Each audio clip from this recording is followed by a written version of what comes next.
Mark, a very, very warm welcome to Real Vision. Thank you. I think this is your first time, but we've been hunting you for quite a while, I think. You've had this amazing career, 40 years in emerging markets, 30 years at Franklin Templeton, Chief Executive of the Emerging Markets Group. You've written more books than most authors would do in their time. You've been on the board of large emerging market corporates. You've been on kind of committees of things like the World Bank Governance Forum. And here you are, if you don't mind me saying it, in your 9th decade. And you decided to start it all again with your own company, starting afresh this year, with your name above the door, with all the risks that take. So why now? And also, why in London? Well, mainly because the industry has been changing. You know, since we started in 1987, the whole industry has changed from the truly active management era to a more passive management. So, in fact, just recently, the amount of money in passive funds, ETFs and index funds, has now surpassed that of active funds. So I thought, gee, you know, I'm supposed to be an active manager, but yet the industry is changing. And when you're in a big organization, there's a tendency, of course, to go with the flow. If you want assets under management, you have to do more passive kinds of funds. So I thought maybe what we should do is spin off and start something that's truly active. Because as you know, even the so-called active managers, at least in the past and even now, follow the index or watching the index all the time. So I wanted to get away from that completely to something where it was truly active. And that's why we wanted to start something in the active area. And then also we wanted to do something that was related to, in the environment, social and governance, ESG era, because a lot of people are interested in that, and investors more and more want emphasis on ESG. In looking at this, we thought, well, wait a minute, if you want to affect the environment and if you want to do something about the social situation, you've got to have good governance to begin with. So that's what we're focusing on. We're focusing on governance. And we're going to companies that are willing to engage with us. You know, in the past, we used to have big legal battles and fights and so forth. We found out this doesn't work in the long run. The best way is to get engaged with the management of the companies and get them to change and improve their governance. So that's what we're doing. So it sounds like you're coming in this, I mean, you're going active and you've obviously got a clear direction with the active, but in a world which is going to only become increasingly difficult for the active manager, because let's pretend we went to a world, which hopefully will never happen, where it was 100% passive, then the whole rule book has changed, where value doesn't matter. And it's all about volatility or dividends or things like that. How is this strategy, how is your active strategy going to be able to deal with this environment, which is just going to become harder and harder as active funds lose funds, always selling, to passive funds that are always buying, and that kind of active world gets effectively overrun? Well, you know, the interesting thing in talking to various institutions, family offices in particular, people with billions of dollars, they have been telling us, gee, we need more active because 50, 60, 70% of our portfolio is passive. And we realize it's kind of a trap because basically you have to follow the crowd. An index fund is basically based on the crowd, what everybody else is doing. The biggest stock, the most popular stock, is the stock that's going to have the biggest weighting in the index, and you've got to follow that. So a lot of people realize it's dangerous because the crowd may not be right. In fact, we know the crowd often is wrong. So they're saying, okay, maybe we should have an allocation to active, truly active. And that's what we're going after. So I think there's still going to be room for people like us. So people should think of active management in some ways as effective form of optionality, that when this whole edifice of passive investing, I don't want to say comes crashing down, but when it has its dark days, then the active managing should hopefully give everybody some sort of cushion against that potential. That's right. It's exactly right. And in fact, that's another reason why a lot of investors are saying, you know, in order to reduce volatility, because if you're all moving in the same direction, your volatility is going to be very high. In order to reduce volatility, let's go to something that is different, that's going to behave differently, and that's the active manager. And with the ESG angle, there's always this sort of cynicism about, well, you know, it's do-gooding, and actually you should be looking for the best returns. So it's great to be moral, but also it's good to basically make sure my pension works. Is that still a valid pushback, or do you think that, or can you see that the ESG investing is providing returns which can outperform? Well, that's the beauty of this kind of orientation, is that the studies that have done so far show that high ESG rated stocks do better than low ESG rated stocks. And more importantly, and what we're emphasizing is that we're not necessarily going after companies that already have a high ESG rating, but companies that don't yet have that, but will improve, because their performance, we believe, will be even better. You get a better upside. So that's a very interesting thing. We pointed out, we just did a book called Invest for Good. And in that book, we show that if you're taking a long-term view and if you are investing in good ESG companies, your performance will be better. It's interesting because when we started in 1987, ESG was not around. I mean, the concept of environmental, social, governance issues were not really discussed.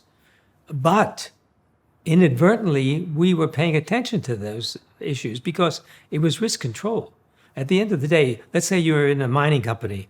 The mining company has the risk of a tailings dam being broken and flooding the whole environment, and they're being fined and of course being hit by the local government in what they did. That's a risk, and that's the environment, basically. Same thing on the social side.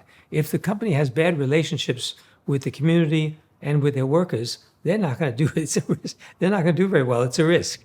And the governance, of course, same thing. If you don't have good shareholder relations, chances are that people will not want to invest in your company. So these are risks that we always were looking at, but for the first time, they're being more systematically governed. So if you look at the United Nations list, the sustainability list, basically it's a list of risks that you have to try to control. And how does this ensure that capital goes into the right areas? So for instance, I think in the sort of the diversified energy sectors, there's quite a high hurdle rate of return on capital that investors now seem to require from the dirtiest ends of the energy market versus the cleanest ends, when actually it's the dirtiest end that needs the most capital investment to turn them from being, let's say, dirty energy, dirty coal into much more cleaner varieties through technologies. Is there a danger that in some ways, like passive versus active, ESG could starve areas that desperately need the capital to move in? I know you mentioned that you're looking for those that can move up, but how do you ensure that those that need it get it, even if they score badly? That's a very, very good point, because you're absolutely right. There's ESG funds now, or ESG companies, highly rated ESG companies, and big investors will say, look, I will just invest in those companies or in those funds, those index funds. So you're right. The other companies that need the capital to improve are not getting it. And that's why we believe that's where the emphasis should be. We should go after those companies to help them improve. Now, some industries, of course, are really in a very difficult position. If you look at, for example, coal-burning power companies, it's really an issue. I personally believe that these could be cleaned up because they're emitting carbon dioxide. And if the carbon dioxide could be captured and used to grow plants, you could have a good situation. But unfortunately, the cost and the technology is not up to par yet, and those costs is quite high. You've done the ESG, and the ESG has been something you've been focused on for actually quite a long time. But the other thing that obviously people think about you for is the emerging market side, which is sort of ESG in emerging markets.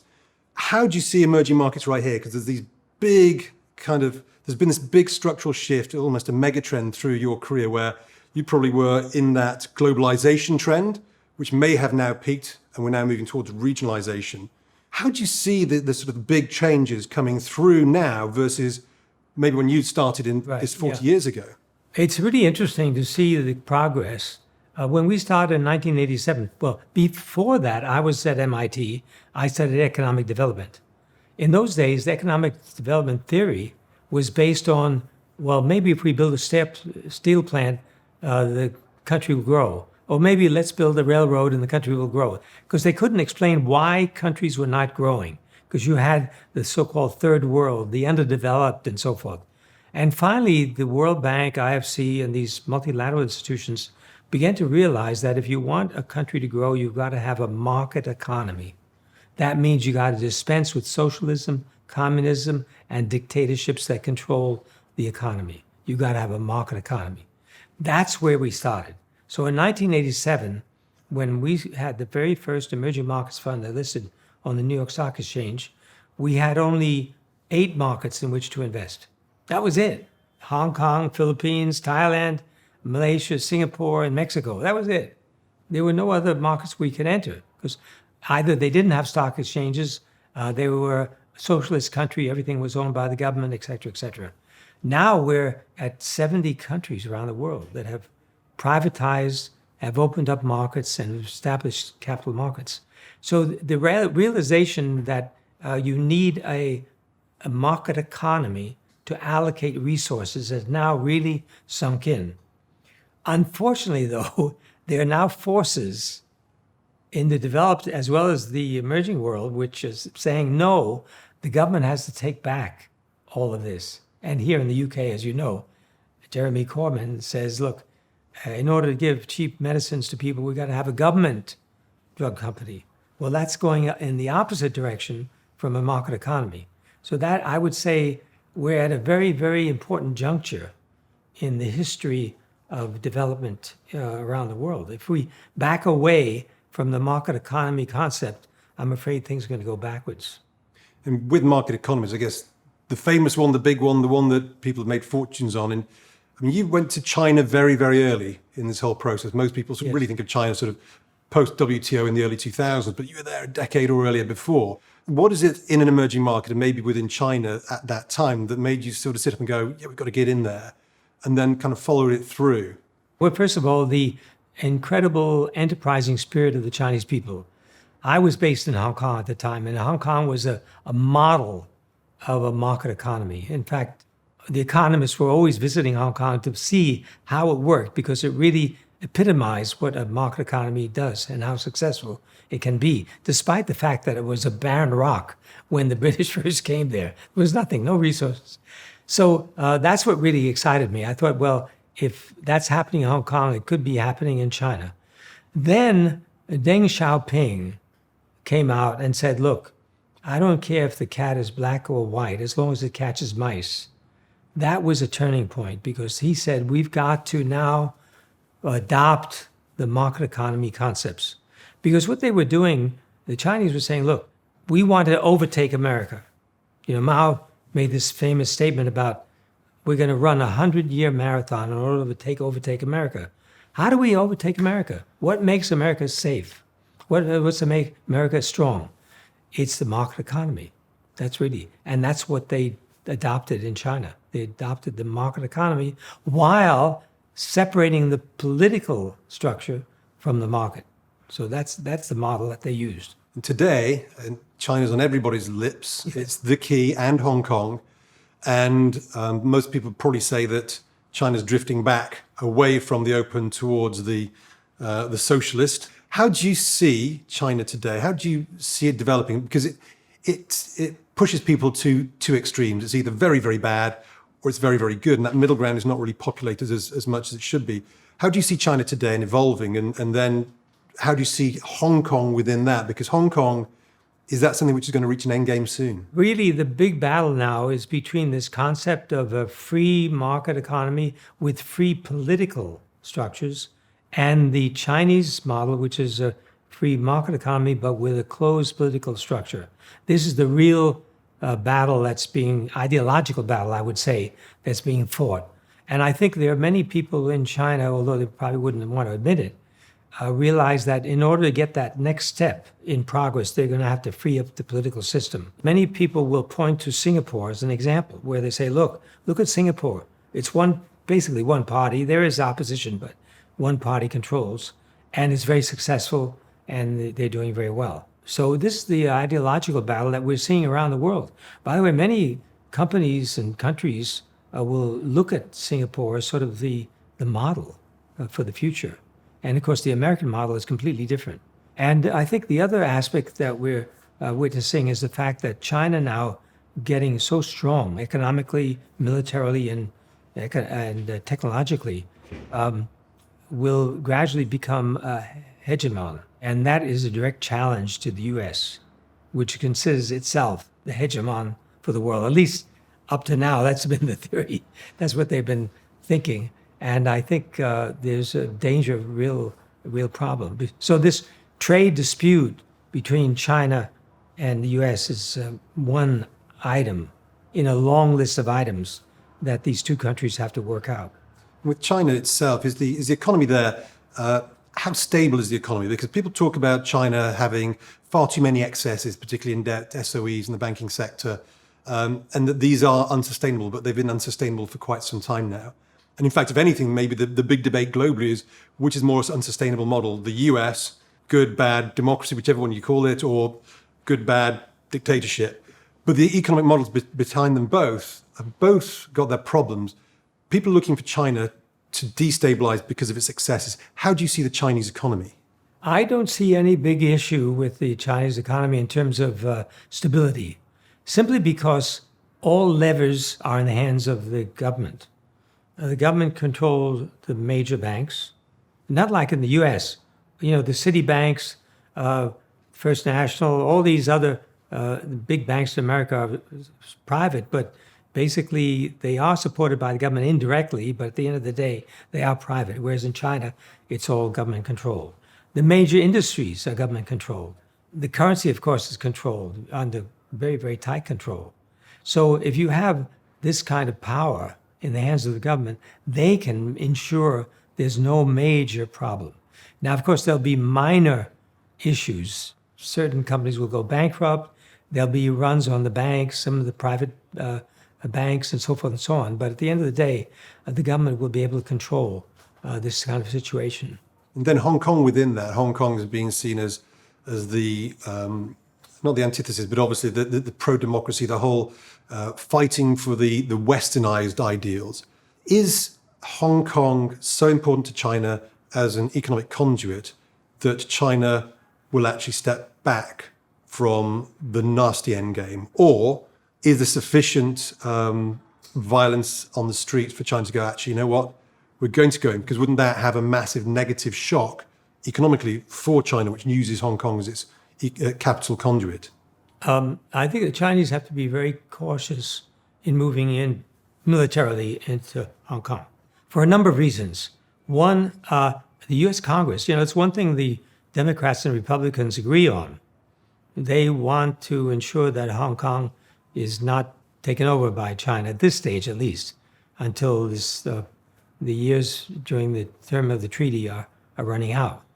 So I think that's one thing the Chinese have to look at very carefully, because it could result in a very severe reaction.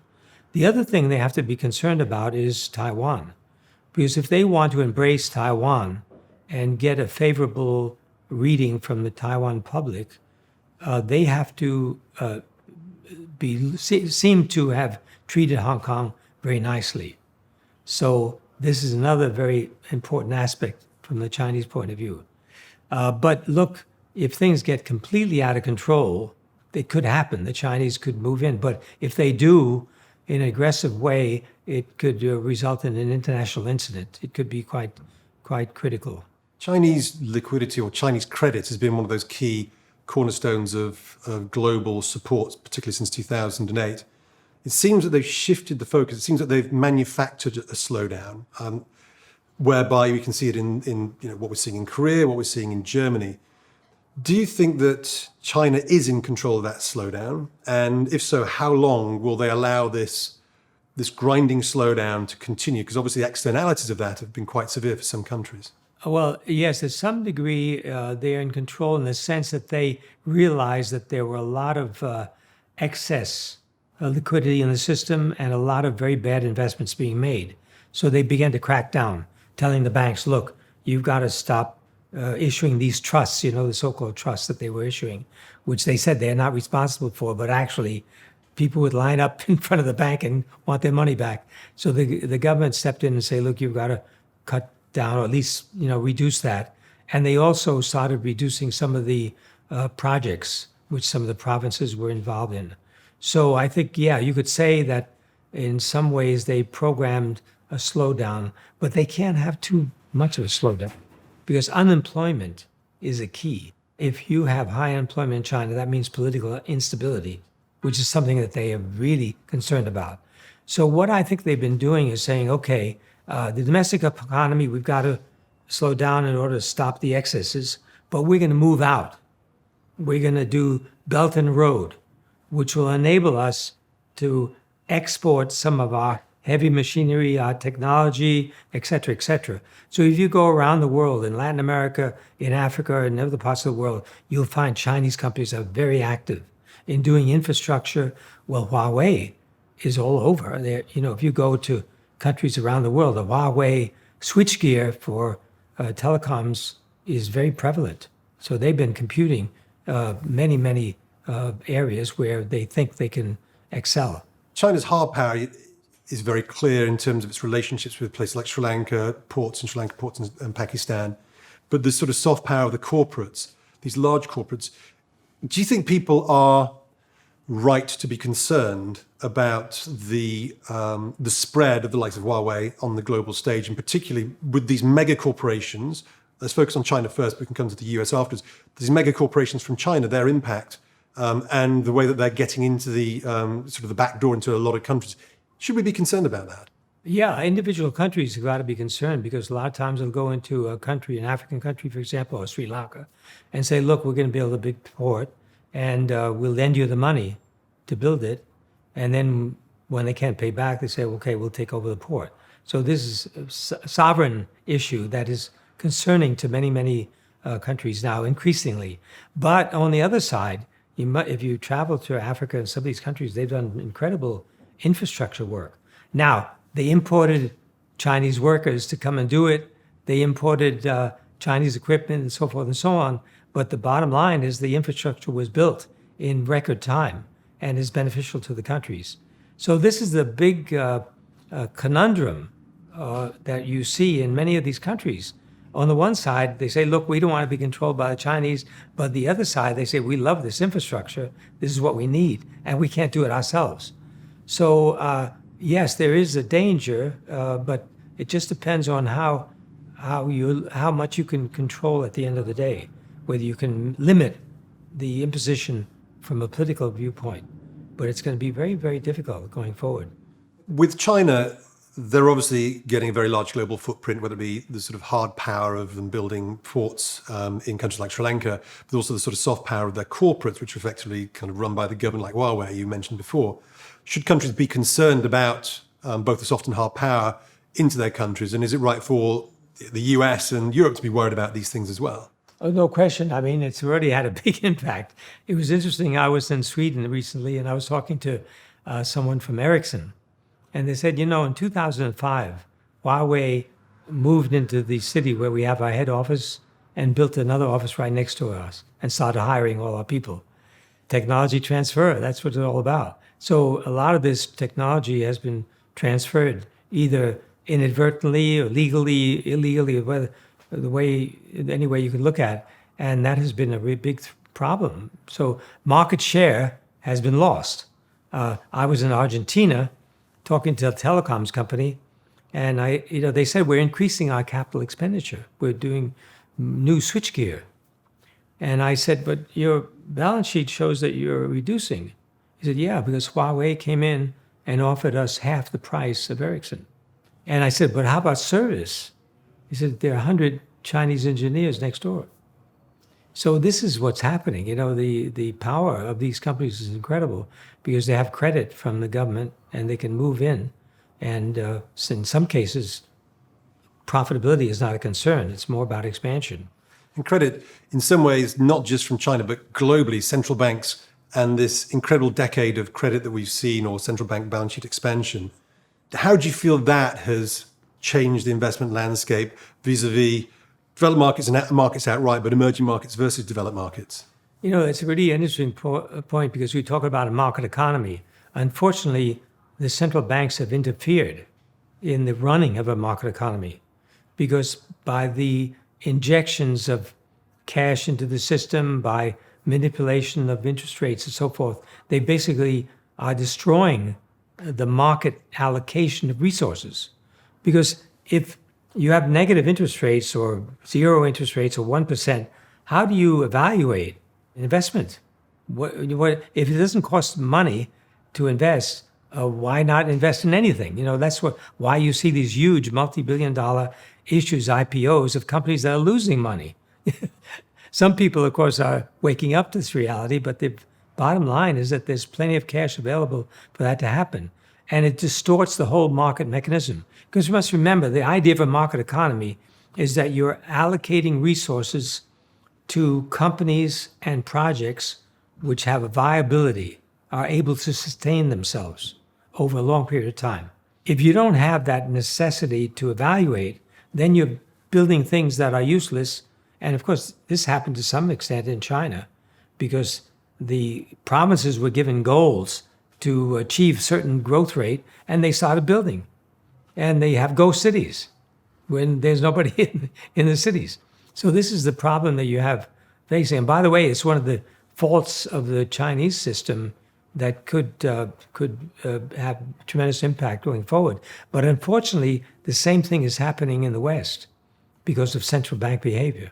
And the problem with the central banks is that they're using policies based on irrelevant information. So if they're looking at inflation, for example, the reality is there's no inflation. We're in a deflationary environment. That's the situation. And they're targeting 2% inflation, which can never be achieved. They can keep on pumping money to try to stimulate inflation, but it doesn't work. And you can see that happening in Japan. So it's a real problem. And of course, it will result eventually in a crisis. That inflation is one of those great kind of debates because it feels like we're in a deflationary environment, but then certain people would say, well, actually, there's inflation that everything that matters, plus obviously there's asset price inflation, but there's a lot of inflation that everything that really matters, and deflation and stuff that is less exciting. So, for instance, the things like genes are cheaper. Okay, they do matter, but healthcare in the US is going up.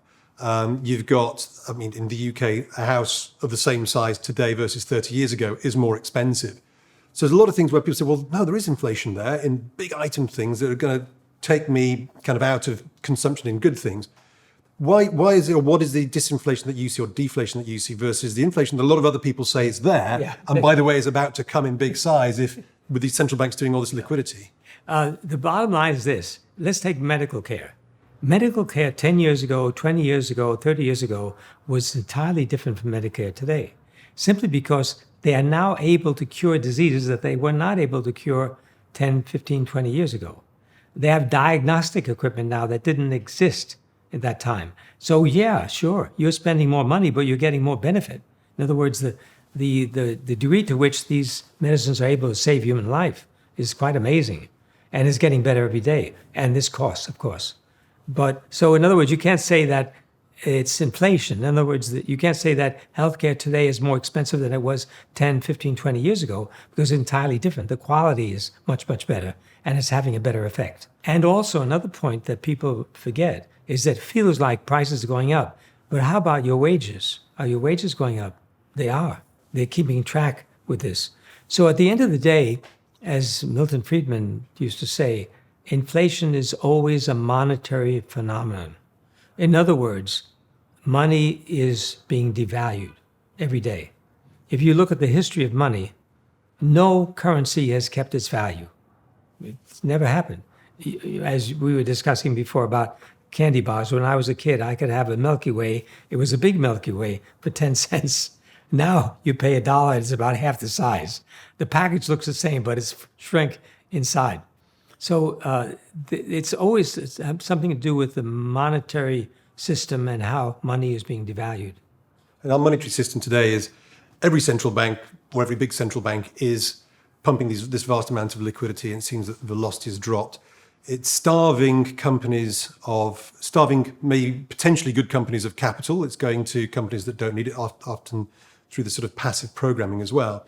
But what is the impact of that on the sort of relative performance of emerging markets versus developed markets? Because people always simplistically go developed, emerging. It's probably the wrong way to do it. But how do you see that for an emerging, if someone's thinking about emerging markets and people think the big reset is going to be emerging markets will take off. Do we need the reset first, or can you see emerging markets starting to pick up relative to development, particularly the US, because it's the US market that's really driven that? Well, if you look at the history of emerging markets performance using an index, you'll see that since 1988, when the index was first formulated, emerging markets have outperformed the US developed markets by a wide margin. But in the last 10 years, emerging markets have underperformed because the US market has gone through the roof. And you had a situation where, as the US was outperforming, the US dollar was getting stronger, whereas emerging market currencies were getting weaker. So you had a double barrel effect. You had the currency getting weaker in these emerging countries, and also the market was not going up as fast as the US market. So you had the underperformance. More recently, in the last few months, you've seen emerging markets now beginning to outperform. And I think the reason for that is that people have been looking at emerging markets as risky, as a risk. But with interest rates going down to such low levels, now countries that normally would not be considered an investable universe are now being considered. So you have bond rates moving down so fast that even the riskiest countries can raise. Maybe the rates are 7 or 8%, but that becomes attractive to people that are getting 1% or even less for US dollars. And in the case of euros, they're getting minus. They're paying the bank, keep the money in the bank. That's why you get this distortion of what risk is. So you're going into countries that are highly risky, that you shouldn't really be in, but because interest rates are so low, they're attractive. Do you think we're seeing within EM, there's a little bit more diversification because we've seen some of the sort of the dodgier end of the market, you might want to call them, Turkey, Argentina, and a few others, really struggling. Whereas kind of towards the other end, are actually outperforming places like Australian currency terms, certainly. What would be the risk here if there's a lot of people talk about funding in the US and also funding outside the US, and particularly emerging markets having high levels of dollar-denominated debt in a world where there are fewer dollars in the international system because the US has changed the way it deals with oil and maybe trade has peaked. Is there a risk that the dollar here could squeeze higher and squeeze out? Because it seems that it's the euro and the yen that's holding the dollar back. What's the dollar risk? What do you think the dollar is going to do here? And how would that impact the broadest sense of emerging markets? Right. I think the dollar probably will continue to be strong because the US market is doing well. And Trump will certainly try his best to make sure the US market stays strong, at least until the next election. The only other big change is the rise of the renminbi, because the Chinese would like to see the renminbi as a reserve currency to replace the US dollar. This will take time, of course, but I think that's the direction they are moving. They are doing trade deals where they say, look, we'll settle in renminbi rather than US dollars. So as that develops and as people begin to trust the renminbi, you'll see the demise of the US dollar. And you said that's going to be a very... It'll take many years. Many years. And in the meantime, I mean, we've seen the sort of Chinese government using its currency a little bit as sort of every time there's something negative on the trade side, they move a little bit down, dollar and renminbi up. Do you think that there is a risk that, in some quarters people think this, that the Chinese will eventually say, okay, if we continue this trade war, we're going to 7.5, we're going to 8. And as we saw in 2015-16, when they have even small sudden moves, the whole of the risk framework just starts to get overly excited. Do you think that's still a risk? Do you think the Chinese are, I don't want to call it weaponizing its currency, but certainly using it and could eventually say, actually, you know what, enough's enough. If you carry on down this route, we're going to 7.5, 8. They've already done that. Nobody thought they would break 7. Now they're above 7 to the US dollar. 7 renminbi to the US dollar. So they're already doing it, but I think there's a real big conundrum for them. And that is, if they want the renminbi to be a reserve currency, it's got to be stable.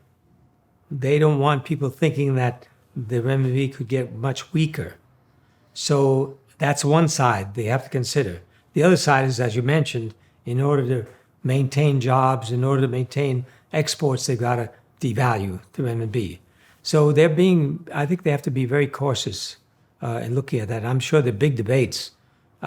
My thinking is that they probably will err on the side of caution. They'll be more cautious. There's always been a big battle in these countries, particularly in the Chinese community in Taiwan and China and so forth, between these central bankers who want to control the currency and the market people who want to free up the currency.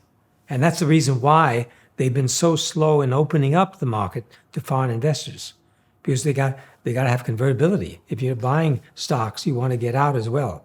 So, but that's why they say, wait a minute, we'll let you in a little bit so that we don't want you to be retreating too much and affecting our currency. How long will that take? Because in some ways they sort of tried it, but for a foreign investor to think of a country that could open up its capital account and there could be capital going in, but then you think, but actually they could close it just as quickly.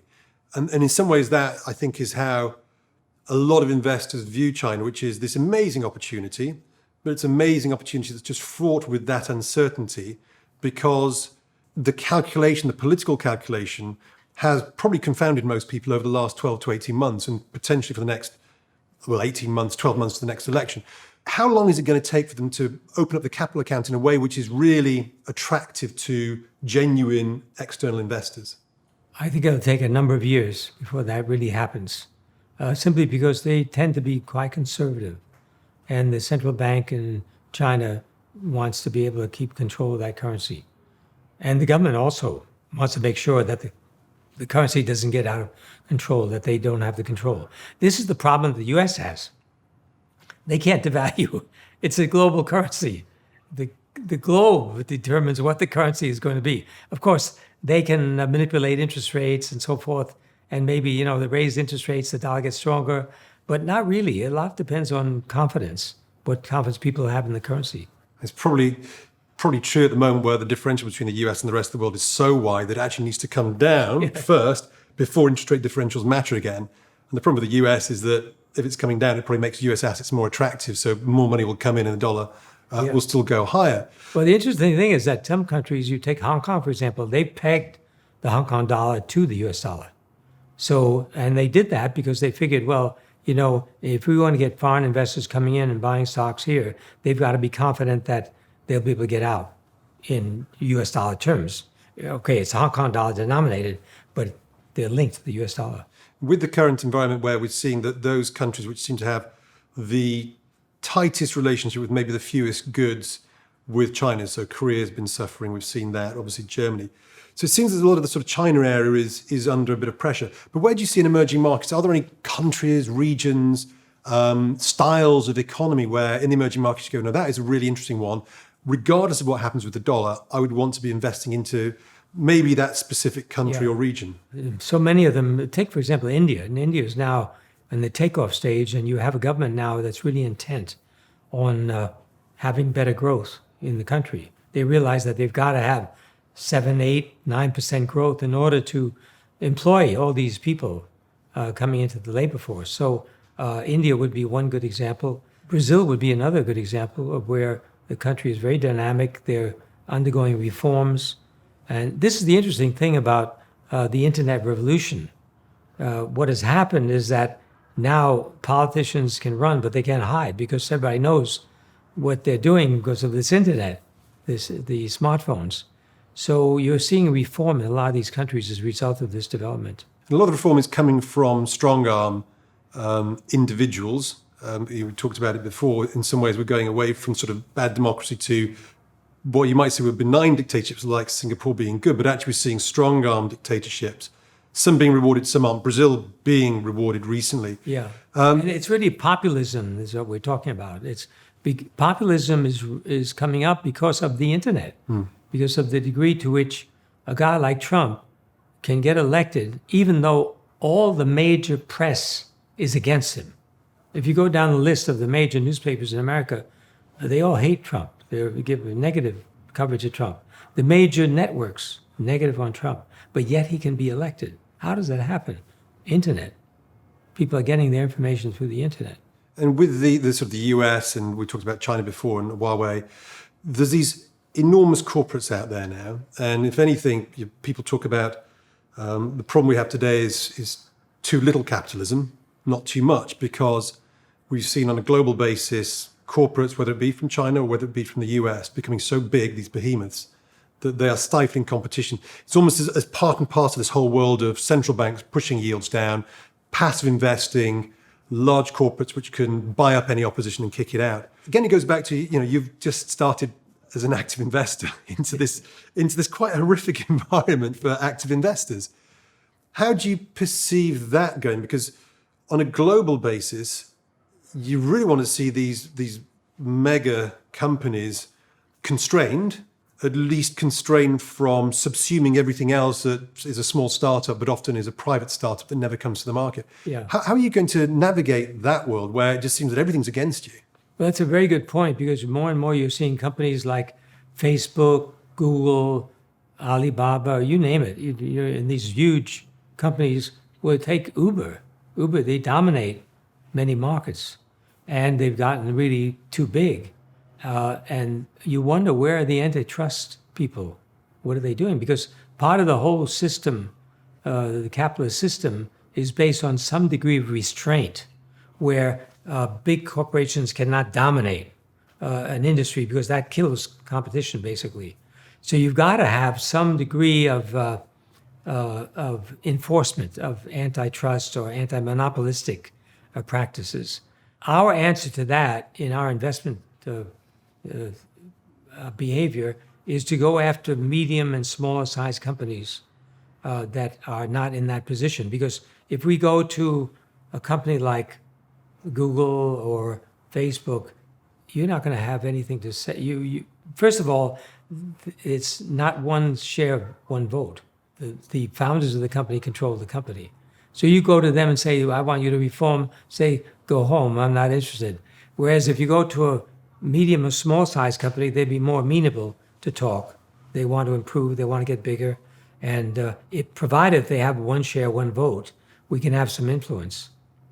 So I think there's a very big challenge for the market economy now, is that some of these companies have gotten really too big, and therefore monopolizing, and more importantly, getting political power. Particularly in America, you must remember that politics are influenced by money. There's no restriction on this. You can get people elected based on how much you want to spend. Well, the US want to break these monopolies.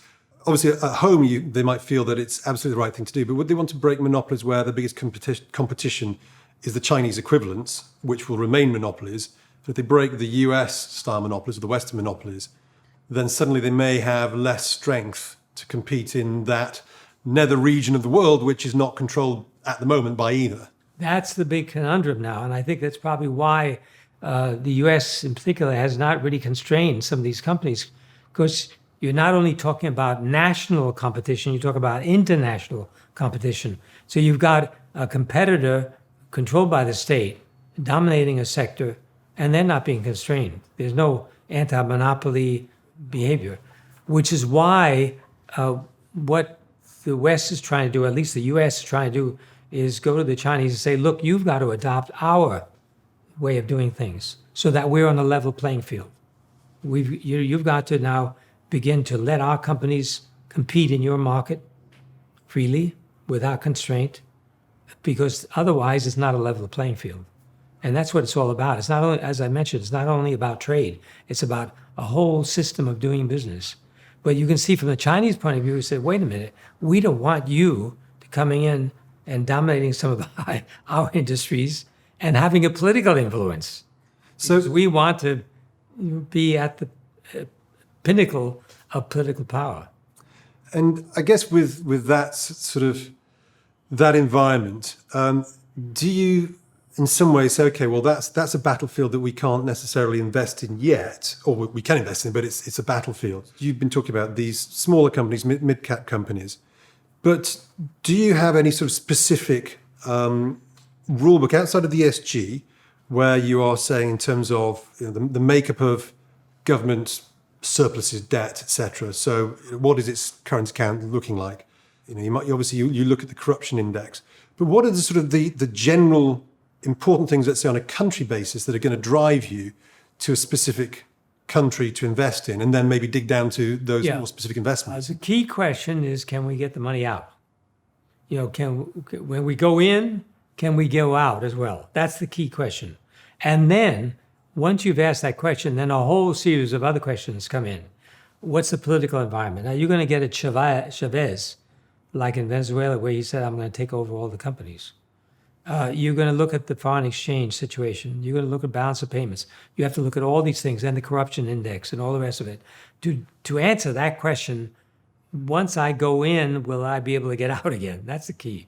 And is liquidity therefore quite important? Because in an emerging market, you get in, you might not be able to get out, but you might not be able to get out of the stock. That's right, liquidity. So that's one of the questions or criteria we have when looking at stocks. What's liquidity? So in terms of the kind of this global framework then, as you're looking towards it, what people talk about this move towards MMT, so not just going from monetary largesse, but now to fiscal largesse, which print as much money as you want, spend it.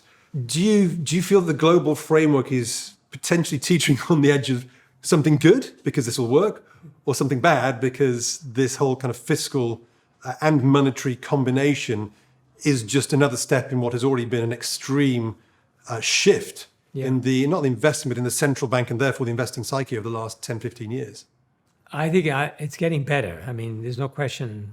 The quality of life is getting better and will probably accelerate going forward because of the incredible scientific advancements that we're making, not only in the financial area, but in medicine, in manufacturing, you name it.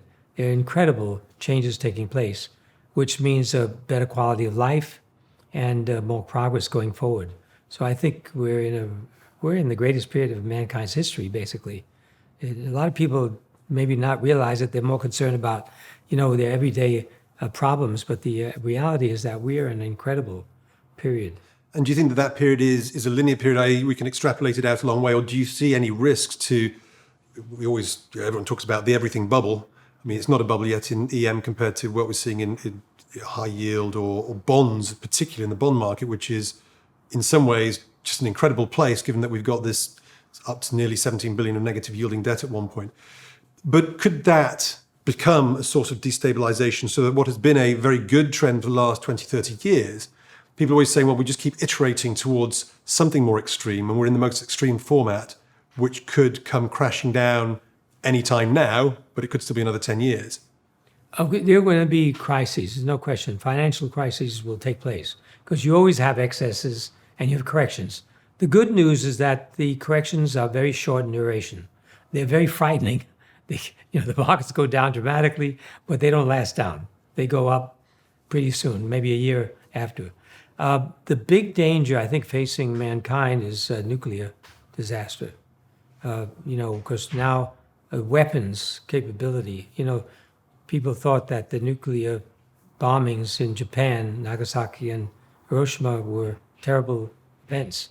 Well, they don't realize the kind of power that is now 10 times, 20 times that size. So this is the real risk, which is why it's so important to have a dialogue with Russia, with these other countries, to prevent any kind of nuclear accident.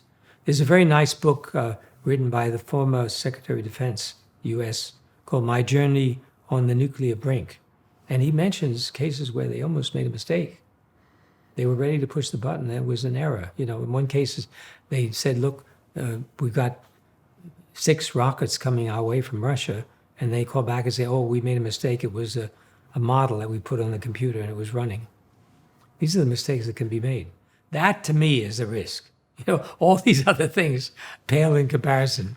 I mean, that's a risk which is a kind of binary event, isn't it? So, I mean, in some ways, But I'm not going to worry.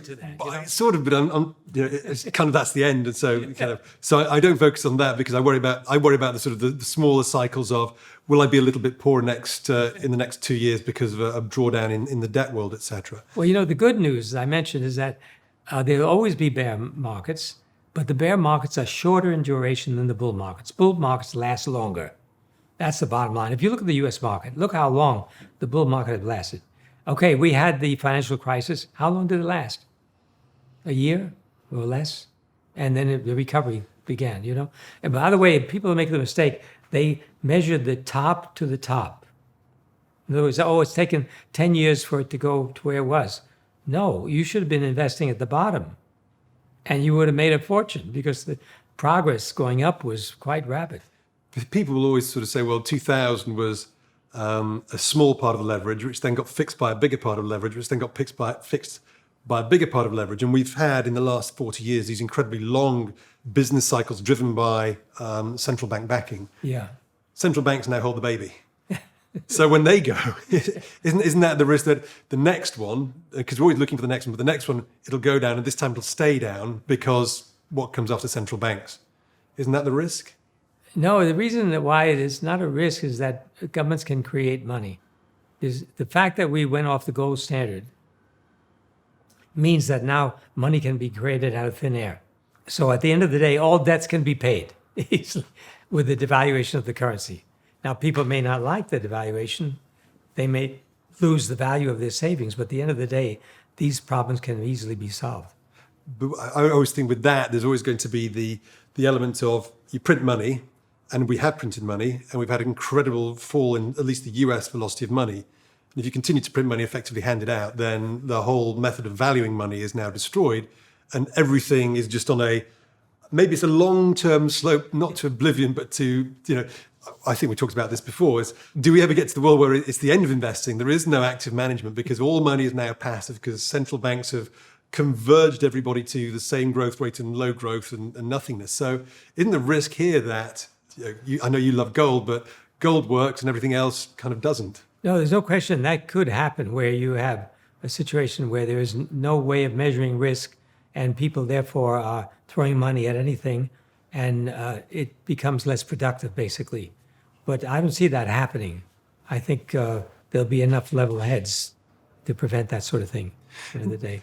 And I guess just finally, looking at this with your investing head back on, people always love to hear sort of the wise words, but outside of gold, which you talked about quite a bit in general over the last few months, but are there any other patches, and I know you talked about a few emerging markets, but are any things which maybe are left field where you go, this is something to watch, this is something which I think could be really exciting, maybe not stuff all your money in it now, but something where you think, look, this over the next 5 to 10 years is something which could really work for a lot of people? Well, first of all, let me say that when I mentioned gold, I said maybe for 10% of your portfolio. This is sort of a safety situation. But for the rest of the portfolio, you've got to be in equities because equities adjust prices and you're in much better shape. But I believe going forward, the big advances will be made in the consumer area. In other words, with per capita incomes going up, companies that are able to capture the consumer, whether it be on the internet or in high street stores or whatever, that's where you've got to be. That's where big growth is going to be. But there's so many industries you can look at. It's incredible. In technology, there's incredible advances being made. The problem with the technology is that very often you really don't see the results until maybe 4, 5, 10 years after. Whereas with good dividend-paying companies with a good return on assets and have good corporate governance, that's where you should be. It can be in any industry, but as I said, consumer industries are probably the most prospective because per capita incomes are going up, and you can keep pace with the devaluation of currency. And these are obviously, a lot of these companies, particularly in developed markets, particularly Europe and the US, they're quite expensive. Do you think that valuation doesn't really matter because they are quality companies with a dividend? Do you think it's going to be a bit like the 1960s in the US Nifty 50, where these things went to an even more extreme valuation? A lot of people measure value by looking at the price-earnings ratio or the dividend yield or price to book value and so forth. But you've got to remember that just looking at price earnings, if the interest rates are at 5%, the reciprocal of that is 20. So you can tolerate a PE of 20 times, which, by the way, 20 years ago seemed very expensive to us. We were buying stocks at 5 times or 8 times, like that. And if interest rates are going to 1, you can justify 100 price-earnings ratio. So you've got to keep that in mind. You've got to look at these interest rates movements. So what I recommend to people is that don't pay attention so much to the price-earnings ratio. Pay attention to the return on capital.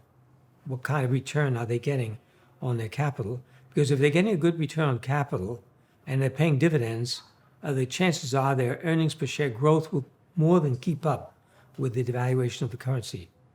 So that's what we should be paying attention to. Despite the world of central banks, despite the world of active management, it sounds like you're still very excited by the prospects of the equity market. Oh, definitely. Still excited by emerging markets in general. And it sounds like it sounds like you're kind of really kind of gearing up to multiple more years of doing this. So Definitely. I mean, you're looking very well for it. It looks like you're really enjoying it. So very good luck with this, Thank you. this latest venture. And thank you very much for joining us. Thank you.